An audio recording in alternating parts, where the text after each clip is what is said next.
حضرت عثمان غنی اور ایک ساحل سمندری مسافر کا واقعہ۔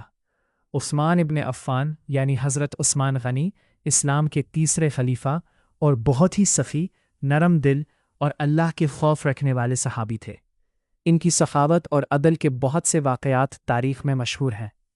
انہی میں ایک خوبصورت واقعہ ایک سمندری مسافر، بحری مسافر کے ساتھ بیان کیا جاتا ہے۔ واقعہ کیا تھا؟ ایک بار ایک جہاز کا مسافر، کشتی کا مسافر، تجارت کے لیے سفر کر رہا تھا۔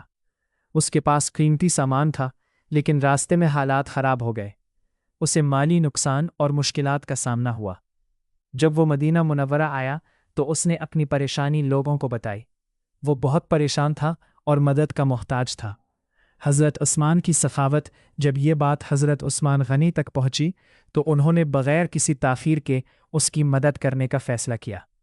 انہوں نے اس کے نقصان کی تلافی کی، یعنی پورا نقصان پورا کیا، اسے مالی سہارا دیا، یعنی پیسے اور مدد دی، اور اس کی عزت کو بحال کیا، یعنی اس کی عزت واپس دلائی۔